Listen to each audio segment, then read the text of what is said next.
to Finding Fashion. Today I'm really excited to welcome Rebecca Morter, who is the founder and CEO of Lone Design Club. Thanks so much for joining me, Rebecca. It's lovely to see you. No, thanks for having me. It's great to be here. Oh, it's brilliant to have you on. I've been following what Lone Design Club have been doing for some time now, and I've been loving it. So it's brilliant to find out more. Can you tell me a little bit more about Lone Design Club, like the spark point behind it, and what it is that you do? Yeah, sure. So I guess kind of in a nutshell, so we're a disruptive retail platform. Essentially what we're trying to do, or we're on a mission to change the way we shop, what we shop and how we shop. A big thing for us at LDC is focusing on sustainable brands across the fashion and lifestyle categories and connecting these amazing brands to conscious customers all over the world. So for us, it's really about getting these brands at the forefront through our e-commerce platform and our physical retail platform. We really believe that it's time for the high street to change and the way we shop digitally as well. And we really believe that humanness, that authenticity and genuineness needs to be at the forefront of the sales process. So essentially we're a platform and we do pop-up stores on steroids, I like to call them. We do 2 to 3 a month in one location. It's lean, it's agile, it's quick retail, but it's about crazy big experiences, being able to go to a store, to meet the designer behind the brand, to have an experience you'll never forget. And by that or through that experience, we've found that customers are much more likely to hold on to those pieces and to cherish them. They know the materials, who made them, the person behind them. And all of that is super important to what we do. So yeah, I guess that's kind of us in a nutshell. And as CEO, I mean, Lone Design Club seems to be like booming at the moment, which is so incredible. As CEO, like, how do you kind of remain hands-on with the business? Honestly, I think it's hard to get out the detail. I don't know. I find I like to be super involved. And I think probably all of my team would say in many ways I'm way too involved in certain things that I should just get my nose out of. But it's super hard. You know, you're trying to kind of manage a vision, manage a critical path, manage a vision, essentially, a path to kind of getting to that vision. But at the same time, you know, I think you have to be super hands-on. Especially, you know, we're still so small and so, you know, it's so early for us. We're not even 3 years in yet. That's coming up in a couple of weeks. So there's a long way to go. But no, I'm definitely deeply involved, knee deep in all of the good, bad, and the ugly, which can be tough, but also can be super exciting. And I think you learn more that way. And I think people also have a bit more respect for you if you're willing to kind of roll your sleeves up and kind of get into it.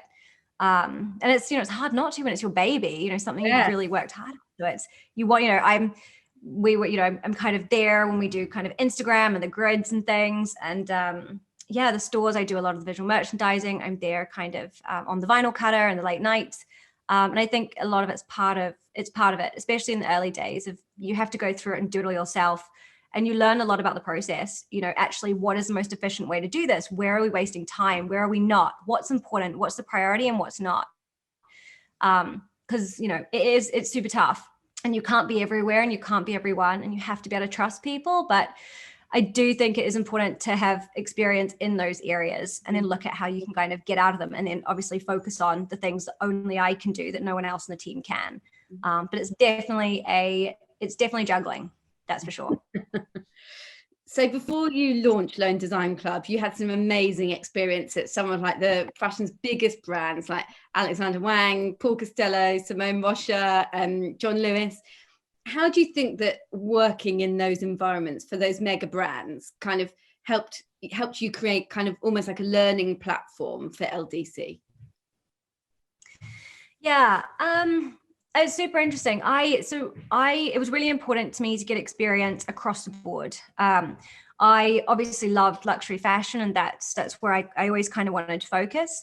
But I thought it was really important that I see it from both sides. So luxury, bigger brand, more Alexander Wang and Paul Costello, much more of a traditional kind of heritage brand, but then also smaller brands. So Simone Rocha was tiny at the time. You know, this was years and years ago. And then John Lewis, you know, that commercial element. And I think it's super important, especially if you're considering going into business or even just into the design world, to have an understanding of luxury, to have an understanding across the board, because the time I spent at John Lewis was absolutely crucial when it comes to range planning, price points, buying and merchandising. Whereas the time at Alexander Wang was incredibly creative, incredibly aesthetic, and collection driven and runway driven, which is great from the other side of the other perspective. But I think it's important to have a balance.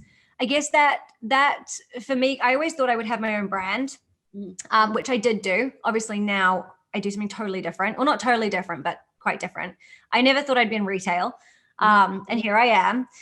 But so I think that experience really prepared me for launching my own brand, and was absolutely crucial. And I recommend as much experience, whether it's internships or or it's just apprenticeships, or it's full-time work, or even part-time. I think the more you can do in the early days to really understand and learn where you want to focus, and what you enjoy, but also to get that knowledge, that all-round kind of well-rounded knowledge of the different sectors and how, where the strengths and weaknesses of different areas lie. So that was really important to me. And I then took that experience to launch my own brand. The one thing that I hadn't got experience in, which has been a massive learning, is business. Especially in the fashion world, I think there's a big kind of misconception around setting up a business as creative, and it's, very talent driven. You really have to have a balance of the business and the creative side. Otherwise it's a hobby, and a hobby isn't going to sustain a lifestyle. You can't grow it. And at the same time, I think the industry's really changed the past kind of, when I launched my brand, it was, oh my God, it was like, must have been 8 years ago now. And it's different, back then it was more about the aesthetic and that vision. Whereas now I think people are so much more commercial and what we're wearing, and also we're really in the age of what does the customer want and how do I respond to that? And because of that, we can be more sustainable. We can approach the fashion more consciously, and less overproduction, less kind of waste. So I think it's a really different world now. But yeah, so I guess that was kind of the early days when I kind of launched my own brand.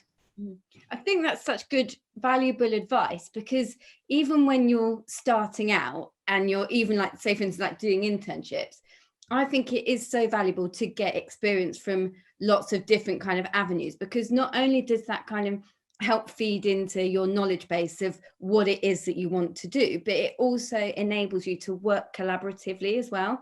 If you've got respect for kind of how other people work and, the responsibilities in their roles, then it makes you a stronger employee. 100%. And I think it's important when you are doing it to look at, each of the different businesses you're in or companies, is where are their strengths? And then how do I take that with the strength of the other company or what someone else is doing to really ensure that you're creating a business or you're doing something that is strong and is validated. I think, especially if you're kind of, listening to podcasts or listening to stories of how other, extremely successful entrepreneurs and how they've done it, the more you can kind of learn from other people, whether that's lived experience that you have within that business or listening and learning from other people's experiences, I think the better, or it's positioning you in a better place to be able to do that yourself, to really learn. And I think that's a big thing, is there's so much knowledge and experience out there. And you no longer, or obviously this isn't, it's hard to say, but there, no longer, you don't just need to try everything yourself. There's so much out there you can use, so much learning that we can kind of use to be able to apply and look at how that affects our own business and growth. For sure. So the beauty of LTC, as you mentioned earlier, is that you are a hub of fashion, beauty, lifestyle brands. How have you worked to kind of define Learn Design Club's aesthetic? Yeah, this is something, this is a good question. This is super important to us. It's always been important to me to have a really defined aesthetic. When I had my own brand, and I think probably my background in luxury and premium has helped shape this. So it's really important for us that we're focusing on brands that do touch on or do sit within the sustainable, ethical, or socially responsible realms. That goes without saying. We really believe that no one can be 100% sustainable, but you must be taking an approach. And I think we as customers have a responsibility to bring that into our everyday and our buying choices. But I think brands especially also have that. There is no point starting a business in this day and age where you do not have your foot in one of those three categories. It would be suicide. It would be completely pointless. And I don't think a lot, it just wouldn't happen, or not from what we've seen with the brands that we work with.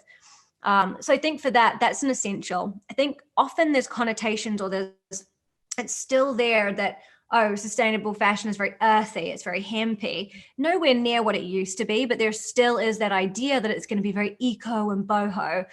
And that's one of the things that we really want to show, that it's not, it's rubbish, so it's important for us that we're choosing brands that are cutting edge, that, we're bringing something totally unique to our customers. We're celebrating brands that are making a difference in the way that they work, but also their products they're at the forefront of fashion. They're cutting edge, they're experimental, they're avant-garde, they're different, they're unique.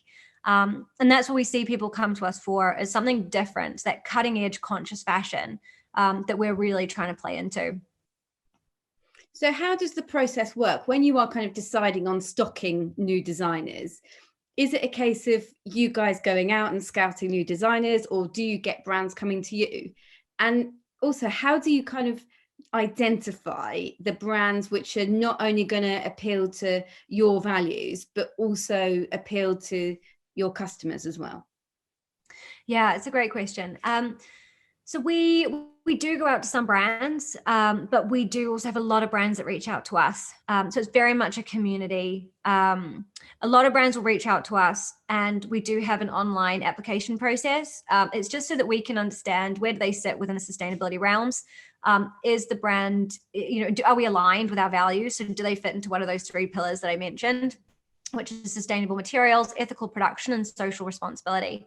That's the kind of first step. It's starting to get to know them. The team do have a look, is the product on brand for us? Is it going to fit with our customer? Is the price point right? Do we feel like we have a gap for this? Because at the same time, we want to work with a lot of brands. We really want to help, but we do need to make sure that there is an alignment. Otherwise, we'd be doing the brand a disservice. It's as much for a brand joining our e-commerce or our stores. It's as much about the sales as it really is about the marketing and the awareness. We get a lot of website hits. We get a lot of interactions and touch points. And often that is more valuable than just a quick sale. Learning about that customer. Who is she? Where is she from? What price point does she like? What doesn't she? What's working and what's not? And that's physical and digital. So that's essentially how it works with the brands. We do, like I said, go out to some brands. We do also kind of scout. When we do this, though, it's because we've identified a product category that we're missing, or that we're getting a request from our customers.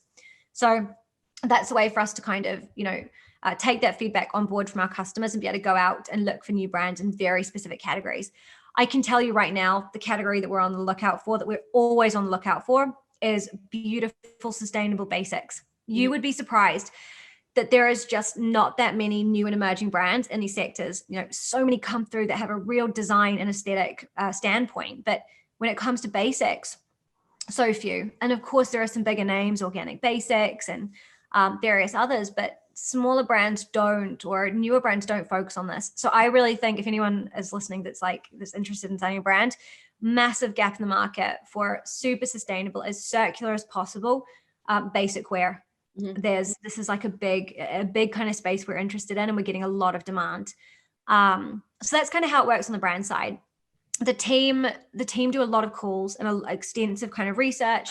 We do have some documents that the brands have to sign to make sure our terms and conditions, to make sure that everything they're saying is legit.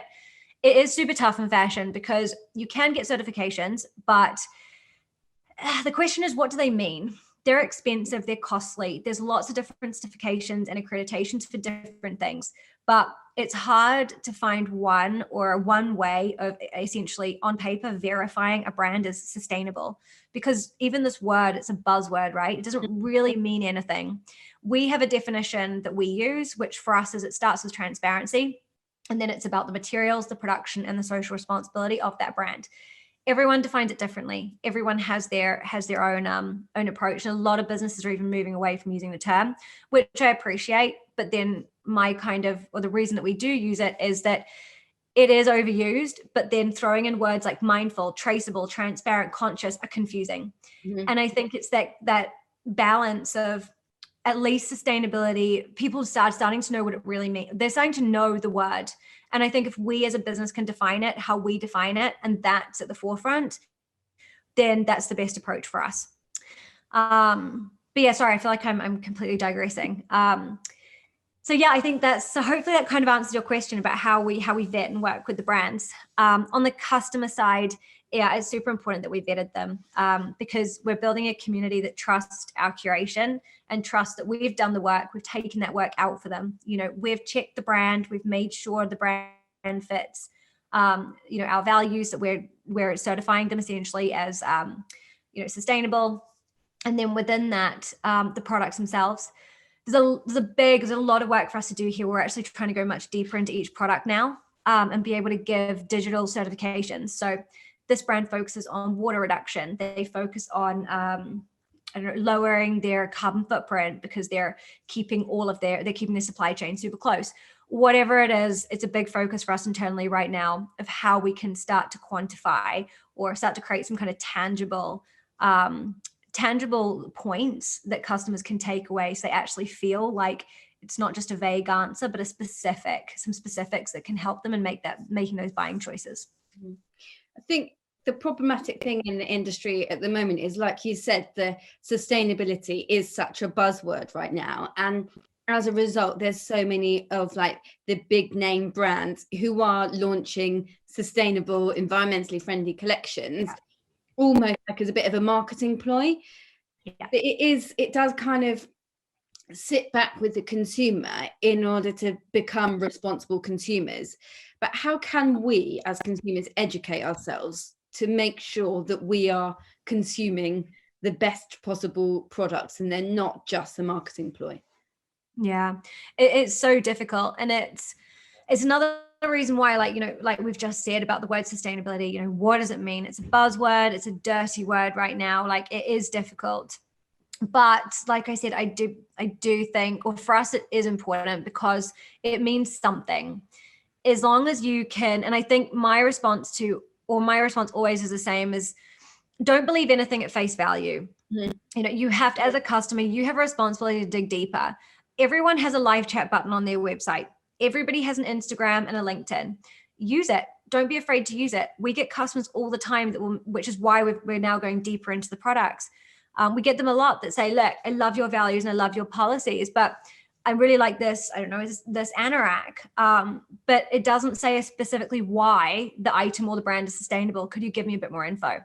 So that's prompted us to go deeper into exactly why each product essentially is a better purchase than going for a standard or a kind of, a standard kind of fast fashion item.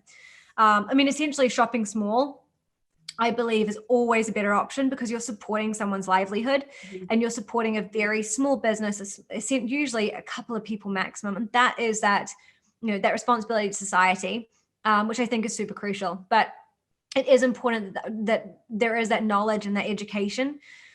I personally think we all have a responsibility to go to those bigger businesses and ask them, question, use our voice. I think, it was years and years ago that there was a lot around, one person can't make a difference. One voice means nothing. There's no point. But I think now with social media and where we're at, every single person has that voice and has the opinion. You speak to people all the time and they say, the best way to get a company's attention is to give them a bad review or to give them a review and ask those questions because they will take notice because it's public. Mm-hmm. And I think that just shows and proves that, there are humans behind these businesses. Ask them questions and ask them to properly validate and quantify exactly what they mean when they use certain words like sustainability. I think it's tricky with the bigger corporations. I personally avoid them because for a start, I have Lone Design Club and it's important for me to support the businesses and brands we have.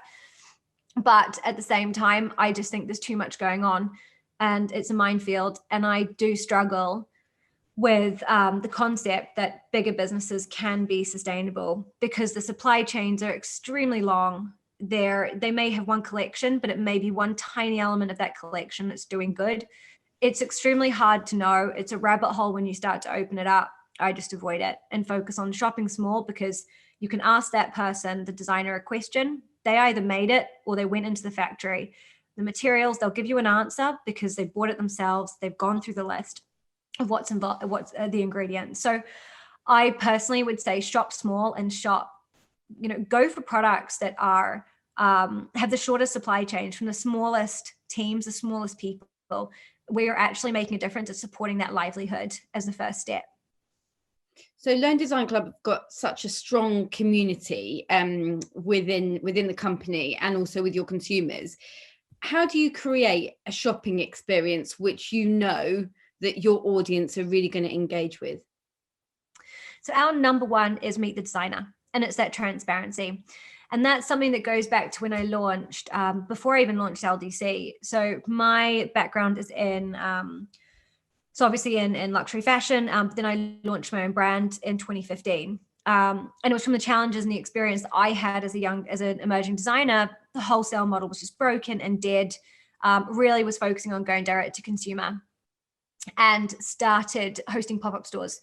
And other brands would want to, or a lot of other brands were having the same challenges. They joined me. So I had this, growing community of incredible brands, the majority in the sustainability sector, because those were the most overlooked by bigger retailers. What we found at the stores was we were doing two things. On one side, so people weren't just coming in to buy something. And that was really clear. It wasn't just about a transaction. And I think that's where the high street has faltered. Too many of these dinosaurs thought that their store was just for a transaction. We do that online. You go to a high street for discovery, not distribution. And that's something that a lot of people got wrong pre-COVID. But going back, so we took over underutilized retail spaces, filled them with a bunch of brands, opened the doors, everyone was marketing, and customers were coming in.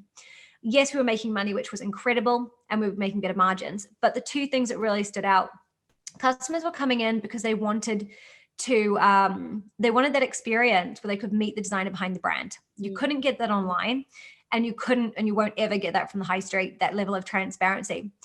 That experience was incredible. The nostalgia, the relationship that you were building with the person who created something, it became so much more than just a transaction, but a whole experience.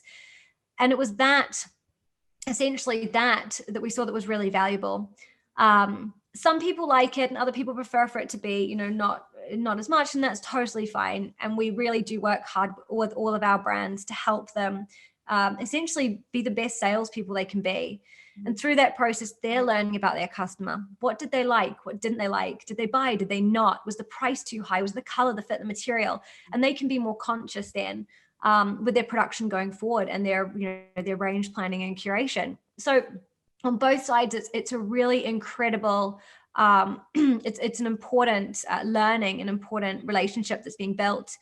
So I think that's probably at the foremost, that's the number one thing we do, is we give the brands a voice and we put them at the forefront of the sales process. So you've got stores in Mayfair, Marylebone and Angel in London, which are really iconic kind of shopping districts.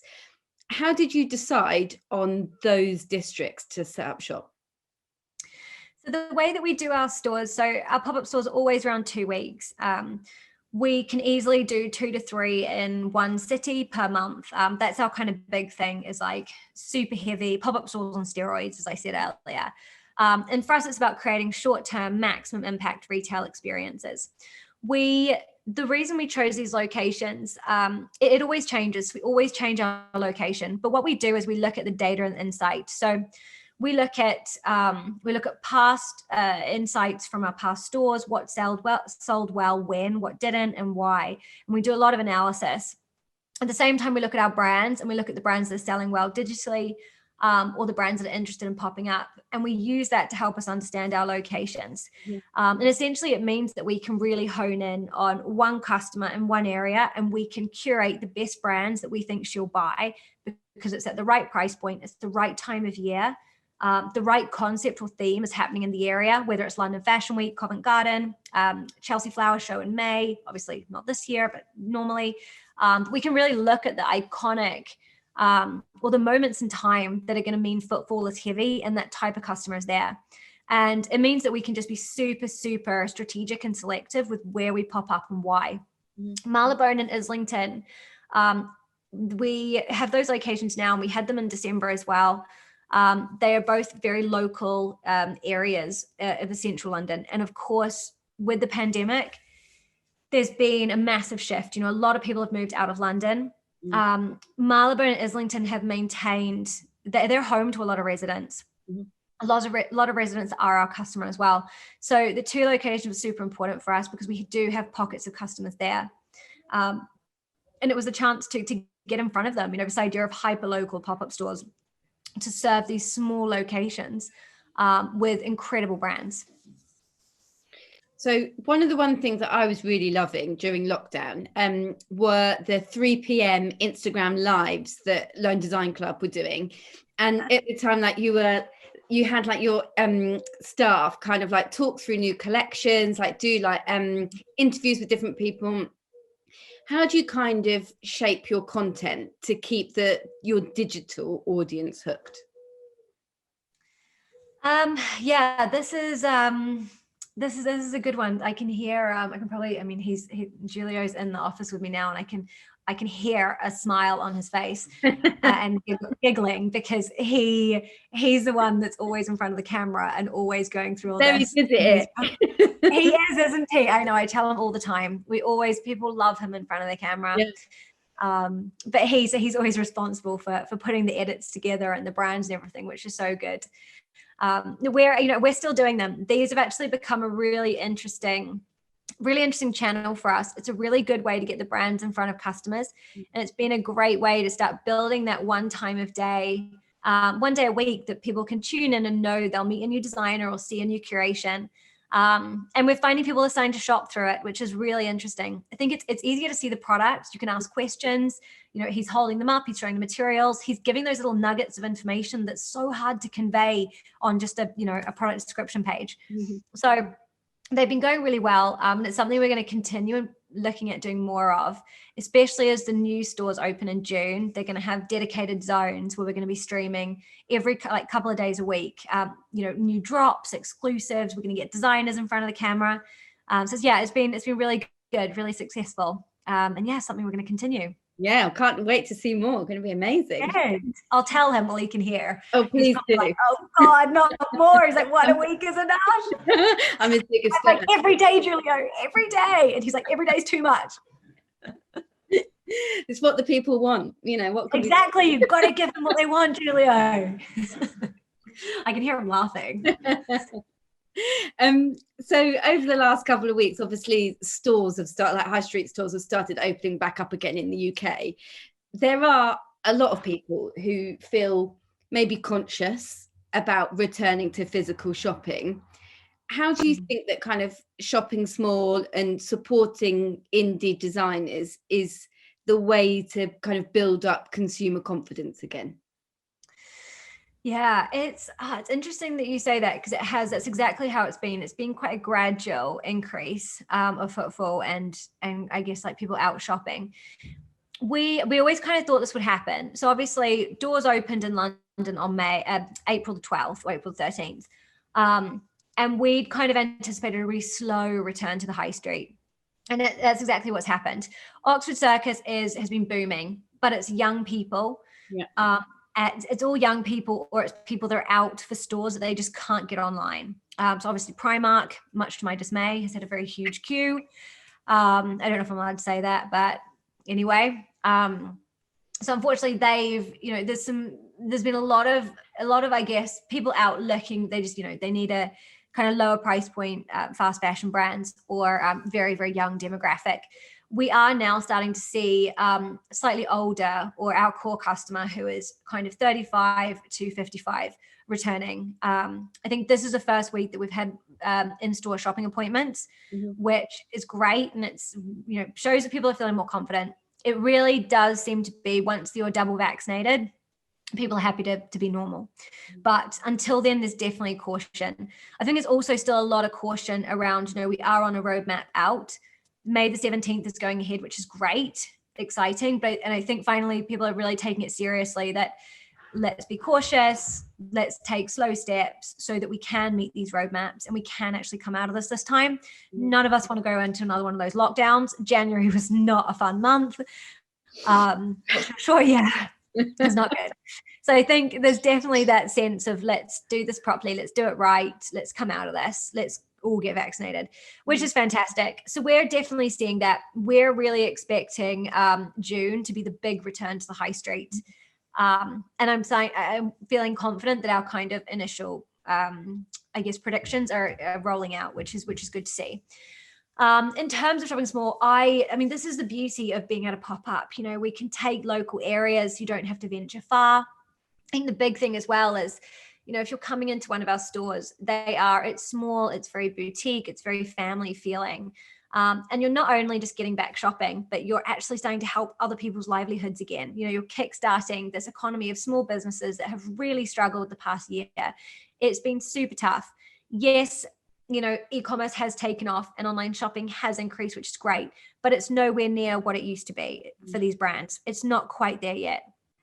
We always talk that, online is growing and growing, which is amazing. But if you look at the figures compared to pre-COVID, it's not the same. And interestingly, I was looking at A Pair Hair's Instagram. I don't know if you know A Pair Hair. They do like short-term lettings. Have a look. They do check them out. They do essentially they're like short-term lettings, like pop-up spaces. You can rent spaces by day, couple of weeks.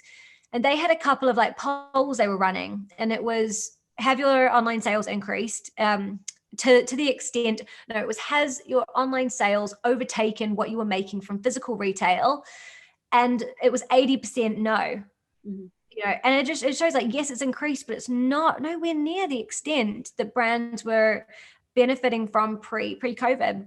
And unfortunately, these we're not talking about big conglomerates like H&M that can afford, or that are hugely profitable. We're talking about little tiny brands that this was their livelihood. They have a coffee shop or they have a little boutique.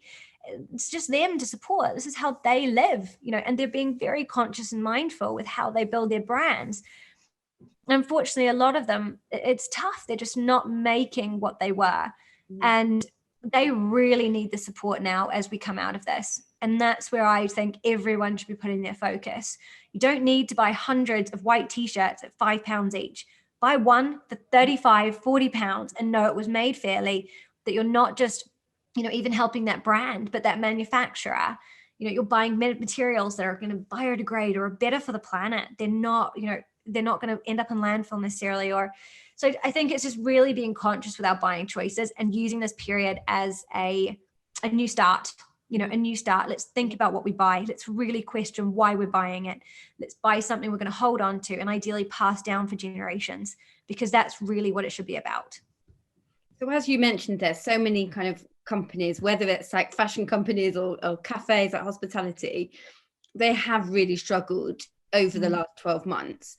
And not that I'm the most politically minded person in the world, but a lot of parties, like during their recent local elections, a lot of the parties were kind of making campaigns to say that, they did want to make pledges to support small, younger businesses.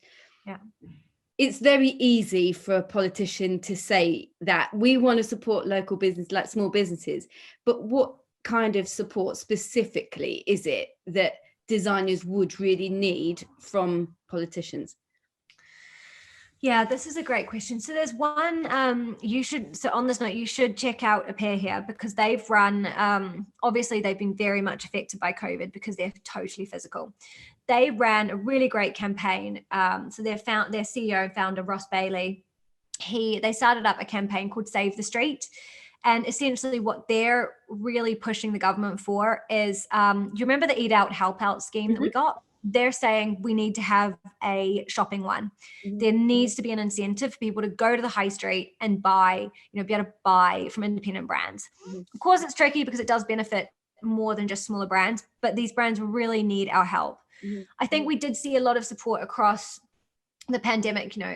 There was definitely, it was incredible definitely to see people really taking sustainability more serious. Like really, I think a lot of people realized, shit, that little high street or that little coffee shop near my home, it will literally go under unless people get out and buy that coffee each day, or that little boutique. And I think that spurred a lot of people into action to get their takeaway from their local pub, to do what they can to support, because we don't want to see, those little shops and places on our doorstep closing. So that was incredible to see. But I think now we need to see a serious, a really serious push for support. So I think Save the Street campaign, definitely have a look. That's fantastic what they're pushing for or campaigning for, and I really hope that goes through. That'd be great to see in June. And then I think as well, there's a lot of talk around sustainability. What can the government do financially, or what financial support can be available to smaller businesses that are really focused on sustainable materials and ethical production? How can there be a financial incentive for these businesses, because they're doing it, but they do need that support. And I think that'll be interesting. That's something I'm following closely at the moment, is what does that mean, and what could that mean? Because I think that would be very beneficial. So I just want to ask a little bit about yourself again, because from everything that you have told me, like, it's just such an inspiring place to be working, and such an incredible thing that you're doing with Lone Design Club. And it's not just me that thinks it, because you've actually been named by Forbes and Drapers as they're in their 30 under 30 list, which is such an incredible achievement. What advice would you give to kind of students starting out in the fashion industry who would one day want to see their name on one of those lists? Tough one. I mean, it was great getting both of them. It was really, the Forbes one was super unexpected. That was I think over a year ago now, year or so ago. But yeah, that was really amazing. I think the big thing is, I think if you're, I think first of all, they're great to have the kind of awards and accolades. They're not essential. It's really nice to be recognized, but you don't need them. So I think that's the first thing, is you don't have to go down that route. But it is really nice to, and it does help. It has really helped, I think, the community side more than anything. The Forbes have an incredible community that you get access to. You get a lot of newsletters, they have Slack channels, they have a lot of support and people reaching out. And that's invaluable, meeting other founders in similar disciplines. Having access to their kind of press and media is absolutely fantastic. So I think for that, it's been absolutely amazing as well. And of course, it's really nice to be kind of given that. Especially because for me, Natalie Massenet was one of the judges on my, I think it was retail and e-commerce. And that was a big kind of win for me. I followed her journey, and I think what she's doing is incredible. The Imaginary Group is just amazing as well. And of course, that's like a dream to one day, be able to meet with them as on a kind of institutional VC level. But that was a big thing. I think that actually was more of felt more of an achievement than, I guess, just getting the award itself. I think to get it, it's easy to actually do it. Someone nominates you. So you could just nominate each other. But of course, you need a good story, or you need something that you've done. I think from that, obviously you need to be kind of in the entrepreneurial sphere. I think it's mostly for entrepreneurs. I think just thinking about, what are you passionate about, and where do you want to have an impact? You can't do it all. We can't do it all, but we can focus, and we can have one area. And the best businesses do one thing really, really well. I think looking at, I guess, what you want to do, or what problem you're solving, or what do you want to achieve, and just mapping out what impact you want to have, and taking those baby steps, but really striving to make change. Because it's as much about, or I think anyway, it's much about growing a business as it is to having impact, positive impact. And I think that's a lot of kind of what they look for. But I hope that kind of answers your question. I know it's very vague, sorry. Well, Rebecca, thank you so much for taking time out of your busy schedule to talk to me today. You shared some such incredible insights. You're, without fangirling too much, you're a huge inspiration, and I'm a big fan of Lone Design Club. So thank you so much. It's lovely to see you. No, it's been great. Thank you so much for having me. Thank you very much, and I'll hope to see you soon. Yes, that'd be amazing. Bye. Bye.